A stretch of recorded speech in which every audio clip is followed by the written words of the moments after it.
Okay, you're on. So, hi everyone. Welcome to the Inspiration Interview Series. I am so blessed and grateful to have Bettina and Shaona on today. And I really, truly am grateful that you guys are giving your time to educate people because you believe that the more people know, the more people change. And I believe that too.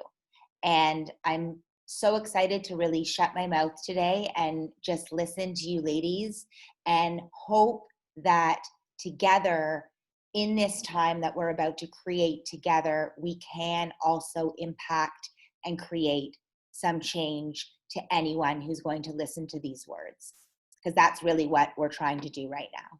So could you guys please introduce yourselves and let us know who you are, why you're here, and we'll go from there.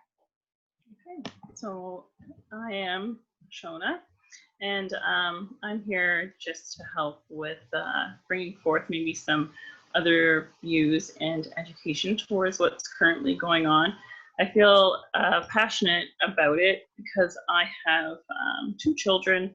One, may not really be seen as having any kind of cultural aspect to her, and my other child is visible to be a person of color. And at a young age, they do experience prejudice and racism. So I do feel very passionate about this because of their experiences. And I want them to be able to grow and live in a world that can provide love and hope instead of, feeling less of a person. Yeah. Yeah. Yes. Thank you. Hi, and I'm Bettina, and I'm here today also to contribute to this series because it's also very important to me. I'm also a mother of two of biracial children, so my partner is white man.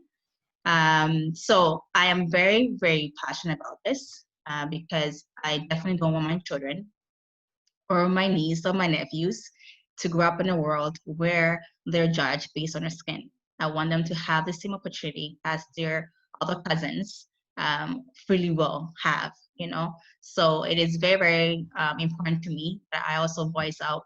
I voice out and also try to educate and get whatever I can out of my heart to people. And hopefully by doing this, people learn to get in touch much more with their humanity, which is their heart, and start to make a difference, even within the family themselves, right?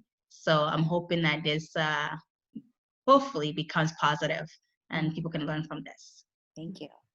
And, did you girls experience feeling different? And, did you have experiences of your own when you were young? When did you first touch your first experience? My first experience actually would have been in elementary school, and unfortunately I can say the same for my youngest child. And it would be in terms of other children in relation to, making comments regarding hair, why does your hair look like that? Or in terms of skin, your skin looks like, they would say poo, things like that. So those kind of things. And for myself, at a young age, there were children that would actually call me the N-word. And I mean, those type of things are learned at home, unfortunately, at such a young age. Where else would you be exposed to that? So those are my experiences, I would say, in elementary school. So I'm curious to know how your parents explained it to you and how you're explaining it to your children, and if that's changed over the years. So my parents explaining it to me. So my family is predominantly people of color, except for my father. So I guess I was more raised just to be very proud of who I am. So I don't actually remember talking to them about it, but how I explained to my children is, everyone may appear different in terms of our eyes, our hair color. Some are tall, some are short, but inside we're all the same. So people may say mean things, but just always remember that you are loved, you're smart, you're beautiful, you're able to accomplish wonderful things in this world, and don't let anything that anyone else says get you down. And just continue to still be nice to that person regardless. So, yeah. That's beautiful. Very, very beautiful. For me, I haven't really started talking to my kids yet because my oldest is only 2 and my youngest is 8 months. So I haven't spoken to them yet. But my first encounter with racism was when I left high school and I went to a college. So when I went to college, first it was like, you go shopping mall, and I think this experience was with actually Shaona. We were starting, like, we went to one time, went to Shoppers Drug Mart in Hamilton, and somebody was following us, but also oblivious to it because, again, where I grew up, I didn't really experience such behaviors. So I wasn't very aware of it, and I remember Shauna pointing out this, why is a lady following us? I'm like, I don't know. So she turns around and she's just like, is there a problem? Like, are you following us because you think we're gonna steal something, right? So when we came out from the store, it kind of hit me. I'm like, seriously, yeah, because we're the only people that they were actually following us. We walked in and so many customers, but of course they were all white, and they started following us. So that was like my first feel. But I think for me, what really got me was university. After college, I went to university.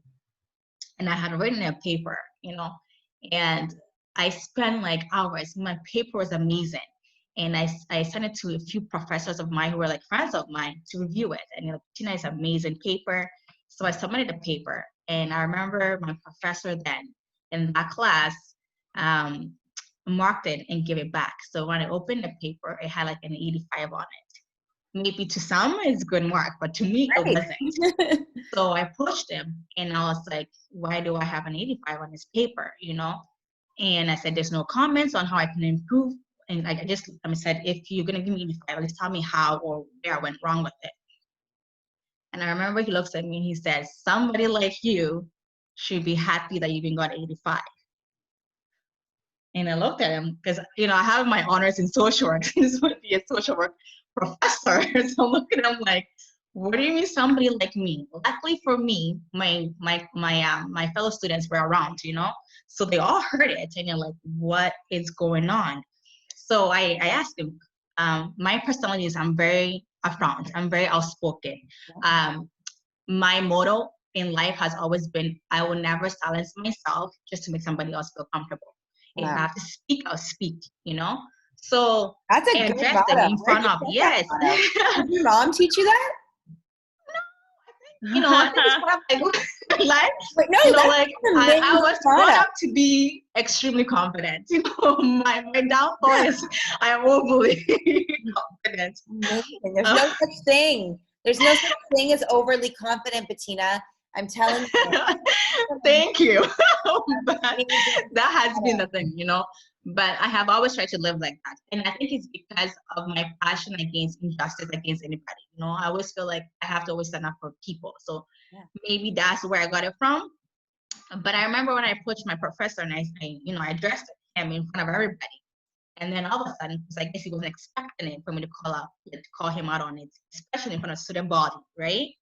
So I said, okay, I'm like, this is funny because I'm like, you're basically telling me that somebody like me, which is a Black woman, should be happy because you gave me an 85. And I said, unfortunately for you, I am not happy. So we're going to resolve this. So right away, I went straight to the dean, and some of my fellow students followed me. Like I heard him, he said this. So it became a huge deal, And I just wanted him, like the reason why I took it to the dean was really I needed him to realize that what he's doing, it wasn't right. He should not mark my work based on my skin color. It should mark it based on the effort I put in, And from then on, I started to really take a note and like be more vigilant around my surroundings.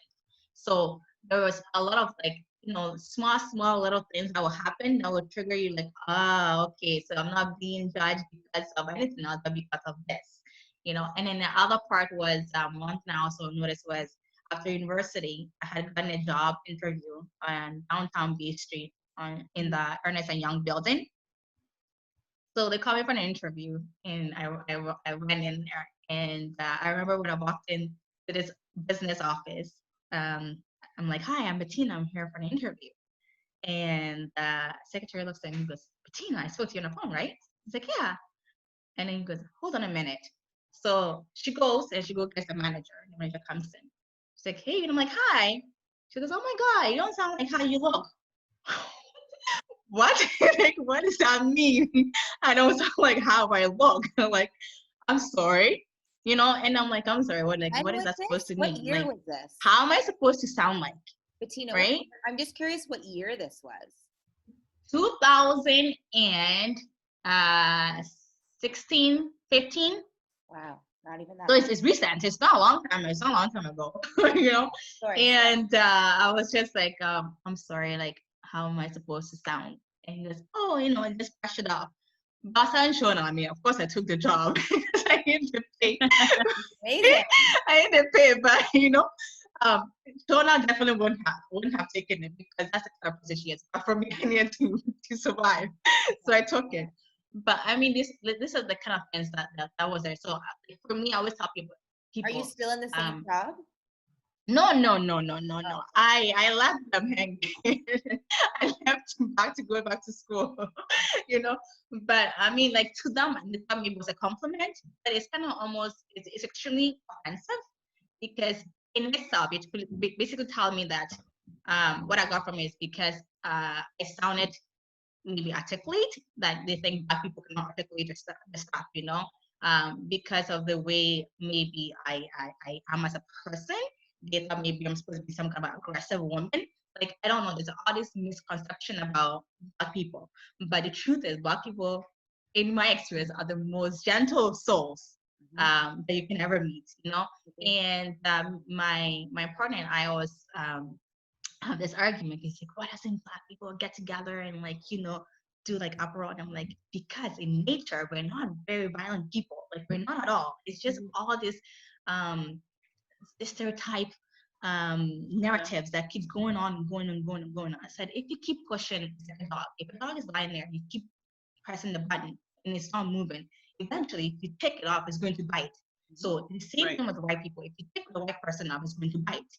The same thing with Black people. It's just human nature. It doesn't matter what race you are. If somebody take you off, you're going to explode eventually, But then they make this narrative to seem as if it is in our DNA to be aggressive. It's like, no, it's not in our DNA to be aggressive. If it's not in your DNA to be aggressive, then why is it in anybody else's DNA to be aggressive, But that was my type of experience that I have gone through a few times. But besides that, I think, again, because I'm very vocal, I call people out on it. I love so much of what you said. It was so fascinating when you talked about how people think that Black people are violent, but the truth of the matter is, any human being, yes, that you're mean to, or you put down, or you make hyper vigilant, right? You use that word. Now I was looking everywhere, right? Now I was watching. That makes, like you said, that makes any human being angry and violent or rageful or whatever it is, right? It's so true. It is very true. Like, I remember my dad used to tell me, because I'm originally from Africa, from Ghana. So when I came here, my dad used to always say, Tina, in this country, you have to work 10 times harder than a white person. And it's like, what do you mean? Like, we have white people in Ghana when they come visit. Everybody's nice to them, what do you mean? And my dad is like, it's different. But I guess as a child, I didn't really understand what he was trying to say, until I started to really go through life. And I was like, okay, now I get it. So everything we have to do, we must do it 10 times more just to be even close to a counterpart, And I don't think that is fair. Like, you cannot have a society. It's just, I don't know how to what the words to use, but it's just completely unfair, you know. And I think society needs to change itself. I always say, let's judge ourselves based on character, because character, we have choices. Character, we choose to be good, we choose to be bad, we choose to be naive, we choose not to be. But to judge somebody based on a physical appearances or physical something they cannot choose, I think that's extremely unfair. Yeah, I agree. How do we start to change the judgments in general, the judgments? Because it's so interesting. I've been talking about judgment in general, and I find that over the last few months, and I'm sure you guys see it now, people are becoming so judgmental, more so. It's like there's all these people that want to make change and they're getting louder, but then the judgy people are getting louder too. I think people really need to take a look into their own behaviors and thought processes and things that they've maybe been taught as children, whether it's conscious or unconscious, and really analyze and assess those things and figure out, you know, what things they may be doing to contribute to this problem, and then work on that. I mean, that's essentially one of the first steps. So can you talk about some of the subconscious beliefs that people may have? Conscious and subconscious. Like, for example, there's a lot of, you know, microaggressions and stuff like that, and thoughts in that way that we're kind of, or people of color are subjected to on a regular basis. Like Bettina was kind of getting into one of them there a little bit in terms of seeing us as being aggressive. So one of the ones is, you know, if we are to voice an opinion, you know, we're always seen as being aggressive when essentially we're just really voicing what's going on, our thoughts. But in turn, it's seen as not assertive as maybe our counterpart, but angry. And, you know, we're unapproachable, or we're always have an attitude. That's another one. You know, our feelings may not be taken into account because we're always seen as, you know, that strong Black woman thing, you know, like, so things like that are kind of part of those microaggressions that we deal with. What does that do to your heart? Honestly, what does that do to your heart, knowing that? And it's, you know, it is hurtful because there's times where you feel like you're more spending time, you know, validating the way you feel or your experiences instead of just being believed, you know. And our experiences are experiences. That's just the simple fact of how it is. So to spend time having to explain why we feel a certain way or something that has happened and trying to prove it to another is just even more hurtful than what has occurred. And I love that what you when you were talking about how you explain it to your son, and there's so much around making sure that he remembers who he is. Yeah, I think that's important actually for anybody, right? We go through our ups and downs, but when we're constantly faced with these things, you know, it really does affect your self-esteem and who you are as an individual. And now we're questioning not only our confidence, but love in general and humanity. So we are telling them these things to stay positive, you know, and you are just as important as anyone else out there. And, you know, knowing that from the people that love you the most will help you out there when you're out in the world facing things that are unimaginable sometimes and may tear you down, but we're here to build you back up. And hopefully one day, you know, it won't be like that. Yeah. We can all come together. Wow. And I think one of the things too, like within our community, and it's like we have no choice but to literally build confidence within our children, and the confidence that they receive at home when they get older, it becomes almost problematic for society to accept, because when you step into the roles, now you're seen as Shaona said, you see more like aggressive, or you see as arrogant, so like all these positive traits that you're supposed to be proud of and you are proud of, when you go into the real world, they try to make it into a negative aspect, And one thing I always say to a few friends of mine, I say, listen, the same principles that we teach our kids at home is the same principle any human being can teach their child at home. Nobody can say like if people are like, oh well, black people tend to get a bit too cocky or like overly confident, and it's just like, what is so bad about that? If that's a problem, teach your child to be more confident at home. It's the exact same tool. We don't go buy it, we don't go pay extra money or anything like that. You don't need any resources. You just need a good heart to teach. So I always say those kind of traits, like for me personally, I think again, my traits sets me apart quite a bit, because the way I face the outside world, it doesn't break me. It doesn't break me because I have never allowed the world to enter my head. So I never think that there's something wrong with me. I'm extremely proud Black woman. I'm extremely proud African woman. I brag about my roots quite too often. I've been told, like my white friends, Bettina, the African God is African people, there's African people. But it's because I take so much pride in Black people, So when the whole world is like, to me again, in me personally, when the whole world is against me, I just look around and say, wow, I'm I am beautiful. Like, I love my hair. My skin is gorgeous, And I've always been I've been very, very vocal. I used to tell my friends how beautiful they are. My friends are Asians, whites, obviously Africans, Iran, Eastern Europeans, like we're from everywhere.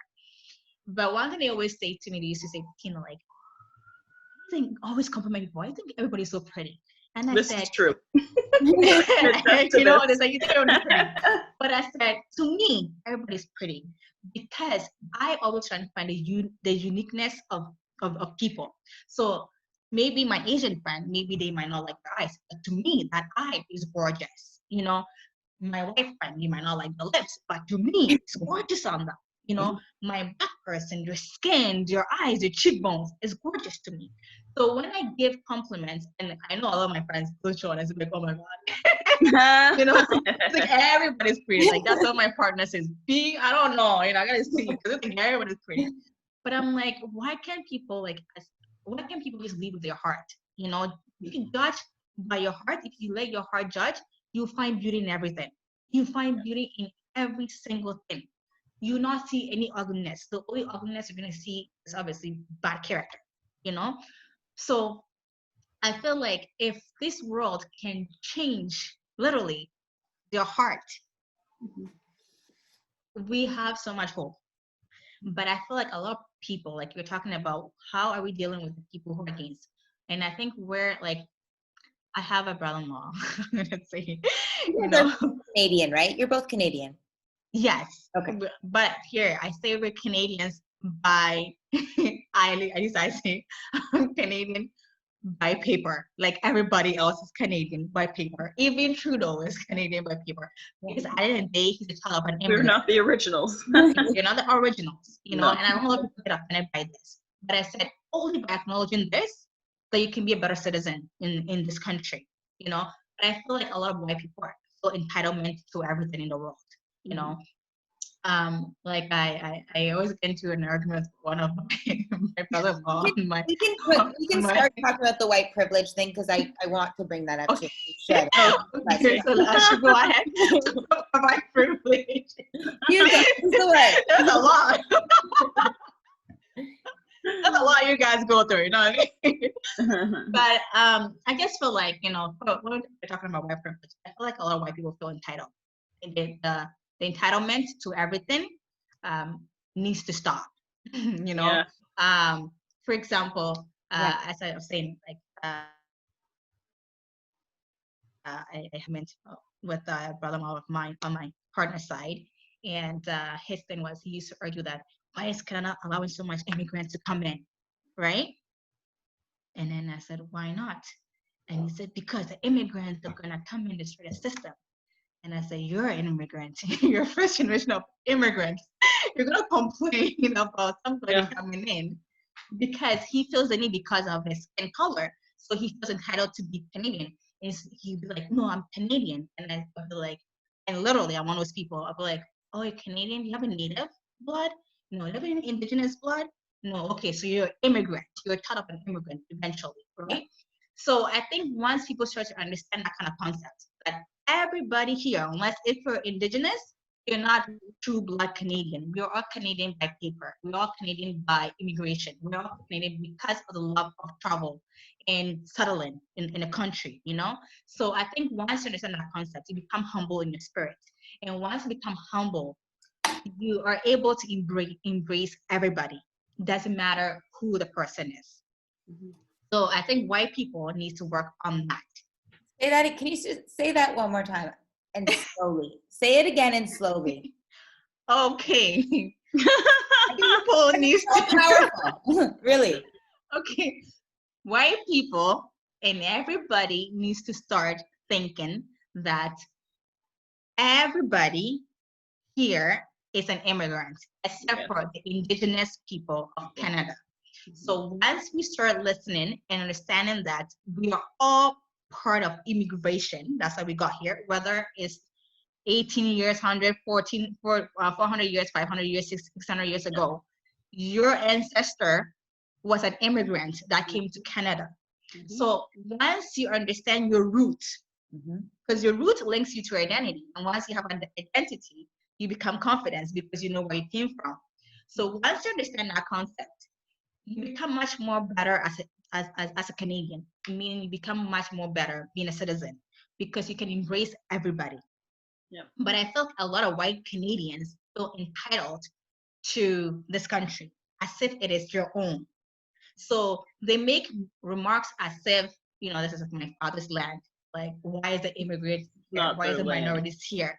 And it's like, listen, you're immigrants yourself. Our prime minister is French. The French root came from France. France is not in Canada, it's in Europe, right? So therefore, we are all immigrants based because of our love of travel. We landed here. So once we all start appreciating that, we can live in harmony because we understand that we're here because of the love of travel, the love of immigration, the love of settling, and based on that, we can have respect to each other because you don't own this land because you're not Aboriginal. Aboriginals are not even complaining about us immigrants. You, the immigrants, you're not complaining. So why are anybody else And complaining? you said also we have to be humble to do that. Yes, we need to be humble in our spirit in order to do that. So once you understand your roots, you become humbled, right? Because like you understand where you came from, and understanding where you come from humbles you as a human being. Because then you're like, oh wow, this is where I came from. This is where this person came from. This is where my neighbor came from, and the love that you chose to come here, and we can live as one, which is human, in civilized society. That's where we become Canadians, but not by Canadians by entitlement because you're born here. Because at the end of the day, like I always say to people, especially my white friends, I say, yes, you were born here, but if you go do a DNA test, it's not going to say you're Canadian. It's going to link you to somewhere in Europe. So that makes you non-Canadian. Your blood is not Canadian. The indigenous blood is Canadian. So you have to really understand that concept, And I think a lot of people need to educate that with your children, especially white people. Need to start educating and speaking about where the ancestors also came from. And I think once the new generation start understanding that, they can become proud of where the ancestors came from. They can also connect to a culture that's not just Canadian, because Canadian doesn't really have a culture besides Aboriginal culture. The Europeans that came here tried to bring European culture here, but here is multicultural. Every society, every community has their own going. So there's no such thing as Canadian culture unless if you go up north, So I think it's very important when people can connect somehow culturally. It makes them become a better human being.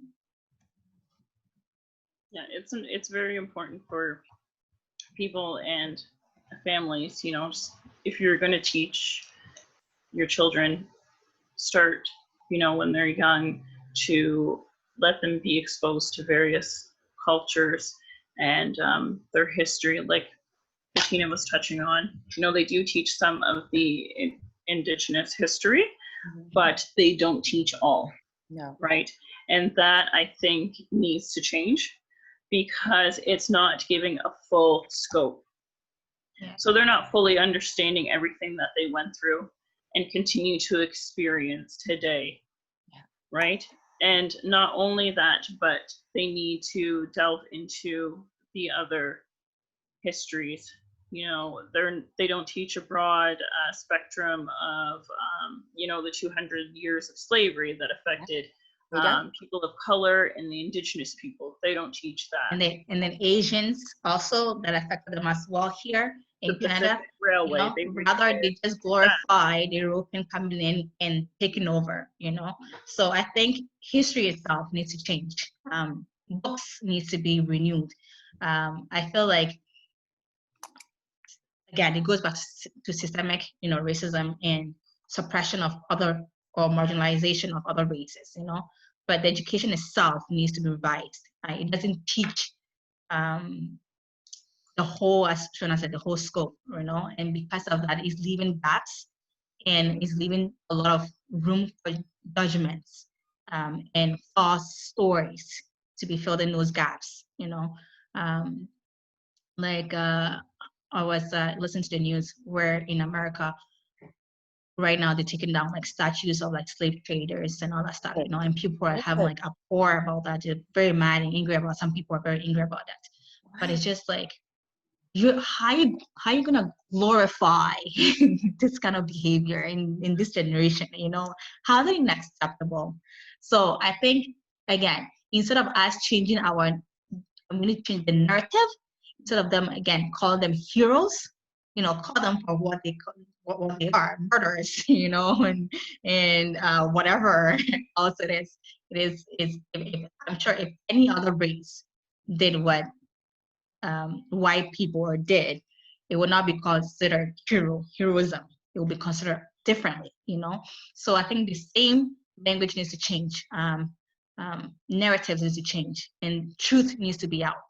And we need to start shaming this kind of behavior in order for us to really move on. Because if we don't shame the behavior of the past, the wrongdoing, we're still glorifying it, even though it may change it. But it's still glorifying it, which is making society, is making it okay, and it's not okay, you know. So I think a lot needs to be done with regards to those kind of stuff, and the white privilege. Again, that's what it ties into. The white men or the white people in positions feel entitled to have these around because it makes them feel, again, superior or some, I don't know, some kind of way, you know. And I think it needs to definitely be changed. Yeah, I agree. Yeah.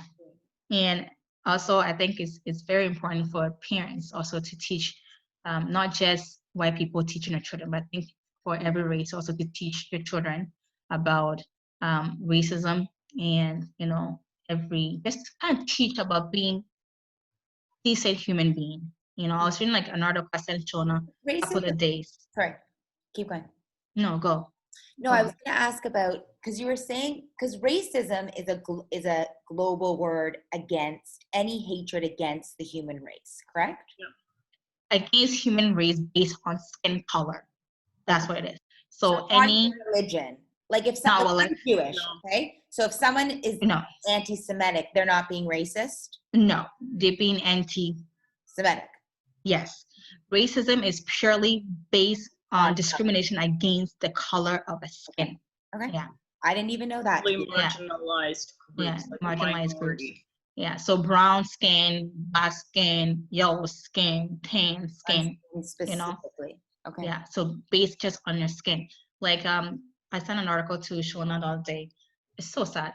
10-year-old in Ontario. Which school was it? Was it Cornwall or something like that? Shauna, remember the article I sent you? The 10-year-old girl who was bullied on the bus, the Black girl. But it's just like when I read it, I was like, how is a 10-year-old calling a 10-year-old the N-word and spitting in her face? 10 years old. Like, what is your parents teaching you at home? This is the kind of questions when I read articles. Yeah, like, me too. what kind of environment? Like, how toxic can it be that a 10-year-old can go out and have so much hatred already in their heart towards a person because of the skin color? Like, to me, that baffles me, you know, and it's just like, what are parents doing nowadays? I agree. As we know, hate is not something you're born with. Hate is something that you Not. learn along the way. Every child loves, unconditionally until they're either taught or there's some sort of experience. Yeah, so I think it's very important that parents start really, really starting to make a change in the home, because everything starts from there. Yeah. And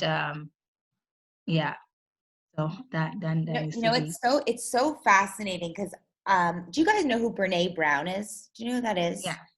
Yeah.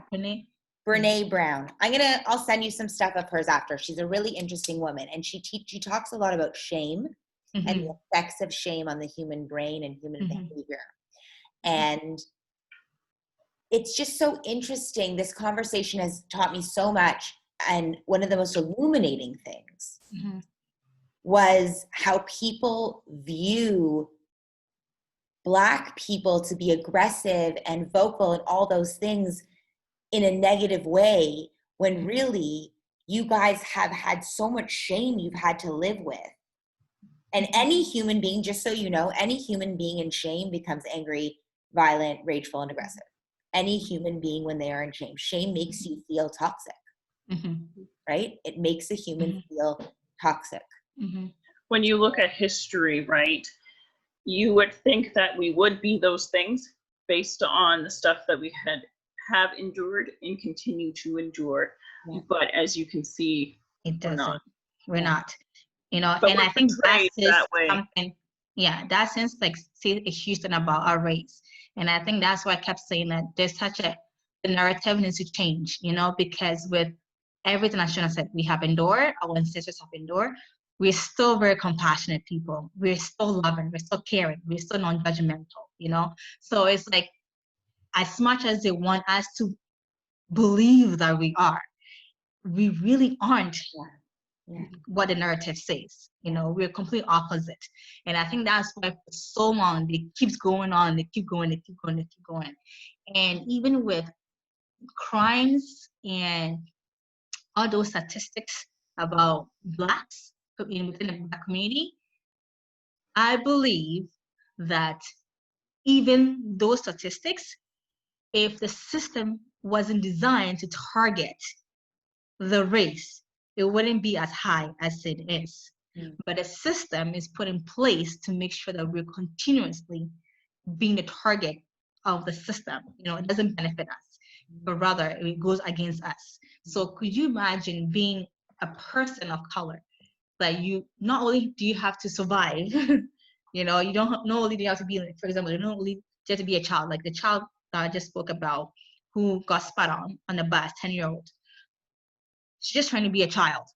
Now she has to learn to be able to fight the world at 10 years old, not to let her spirit get broken, you know? And this is the kind of things that, for me as a mom, makes me extremely angry. It makes me angry because it's like, why does a child needs to work so hard at that age just to be comfortable on the street? That's completely unfair. You know, and like I was saying to my partner, I said, because in the beginning, as I said, like I come from the family I am part of, they lead with their heart. So sometimes not seeing color can become problematic because they don't understand the issues. It's like, but we're not like that. But it's like, it doesn't matter.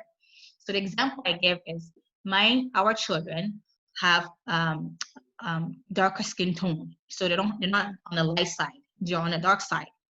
So I said to him, I said, how would you feel when your niece and your children have to compete and they put your children at the back of the line, not because they lack any skills to compete, but because of their skin tone. And your knees are ahead because of their skin tone. How would that make you feel? And he lost it. And I said, this is what Black people have to do every single time. We always have to be at the back. And then the nerve of society tells us that it's because we're not trying harder. If one has to compete fairly, put us on the same line. Don't put us 100 feet behind or 200 feet behind and then say, now run. Yeah. Doesn't make sense. Yeah. So this is where Black Lives Matter comes in. Like when the Black Lives Matter movement is basically saying, change the system. Don't judge us based on our skin, right? And I hear a lot of people saying all lives matter. Nobody's saying all lives doesn't matter. That's not what we're saying. We're saying Black lives also matter. So for me, when people say, but Bettina, all lives matter, I say, if all lives truly matter, then you care about Black lives matter too. Yeah. But you can't say all lives matter and then disregard Black people. To me, that's not humanity. If I say all lives matter, and I truly believe that, is because I would want white people to be okay. I want Asian people to be okay. I want Indian people. I want everybody who is human to be okay. That is when you truly believe and you say all lives matter, because you fight to make sure everybody, every human being, it's okay. Right? So that is the argument that's the answer I always give people who says all lives matter. Well, all lives matter. Black people lives should matter too, because we're part of the human race, right? So I think this is for people to understand. But I think there's so much, again, misunderstanding of why the movement is happening again, and I think people are just comfortable in where they are and they don't want to change. And I feel like the people who are going against the Black movement, which is to get a fair share in society, are the people who feel so entitled and they feel so threatened by the changes that this is going to bring about. And because they're so comfortable in their own position, they don't want anything to shake. Yeah. But to me, it makes me question those kind of people. I said, where is your heart? Yeah. How can you be so selfish that you think it is okay to sit on the neck of somebody else? Yeah. To me, that's not humanity. Yeah. And I think people need to really get, people need to take a look inside their heart. Anybody who's also silent, I think also in a way is complicit to a situation, because if you're silent, you're basically saying, well, it doesn't affect me, and you're part of the problem. So I think everybody needs to do a little bit of their own. You don't have to completely go and parade. You don't have to completely join the protest. But I think a little bit of talking among yourselves, making the small changes, speaking when it's uncomfortable to do so, do it, especially white people, because you have the platform. Wouldn't you rather us do it imperfectly than not do it at all? Yes. I have so many friends that are like, I want to have a voice, but I don't want to do anything wrong. And so I'm just not going to say anything. And I'm like, guys, I think personally, we should say it even if it's not perfect. Yeah. Right? Yeah. Like I find myself a lot in situations because of my circle that I am always the Black person, and I have to always 100 times fight or educate. And sometimes it's extremely overwhelming. It's extremely draining. It's emotionally draining, because it's like, why do I have to continue to explain to you why I matter? Like, why do I have to tell you that I'm also a mother? My children also need me. So if I walk down the street and somebody kills me, what happened to my children? If that is not okay with you, for you to die and leave your children because of the color of your skin, then why is it okay for somebody else to die because of the color of your skin? It's not okay. It's never, ever going to be okay. No. So I don't understand why it's so hard for society to understand this concept of humanity. Humanity is to love everybody. Humanity, live with your heart. Humanity, be compassionate towards others. Maybe one day, you don't know whose help you're going to need. It may be the Black person, maybe the Asian person, maybe the Indian person, maybe the indigenous person. We don't judge based on skin. We judge based on heart, especially, like, as I said, maybe I say everybody needs to go to Africa, because when you're on a continent, it's different. It's different because nobody sees or judges you based on a skin color. We judges you based on your character, you know. So in the West, it's very, very different. Again, it's very, very different here. But I think the West has potential to change. And I also believe that the generation that we're in and the ones that come forth, they're going to make sure that changes is going to happen. This generation, I believe. This generation, That's hope. this generation definitely has to. A lot of people now are speaking up. A lot of white people are speaking up. People that I knew was even uncomfortable for them in the beginning are voicing. And if they're not voicing, they're giving a platform for us to voice.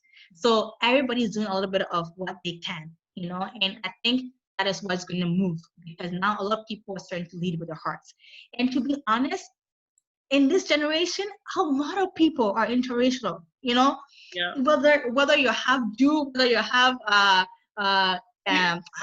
what's it called? You know, Chinese, or like whether you're like half Arab or you're like for example, my what's it called? My partner, he's half Serbian and half Croatian, and those two people don't get along, you know, because there was a war. But I call him the child of love, because in the midst of a war, his parents stood. When everybody else was against them, you stood because you lead with your heart, you know? So I said, if this can happen, if everybody is so mixed, just because I don't see, because you're white doesn't mean that you're mixed. You're mixed, you know? Everybody's mixed. So it's just like, if we're all mixed somehow, and we're still led humans. by love and your heart. That's their example. That's what I meant. Right?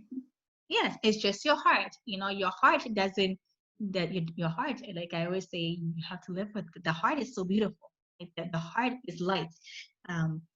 If you allow light to shine, it's always going to shine light. You know, if you allow darkness, it's always going to be darkness. Darkness is draining. Darkness is exhausting.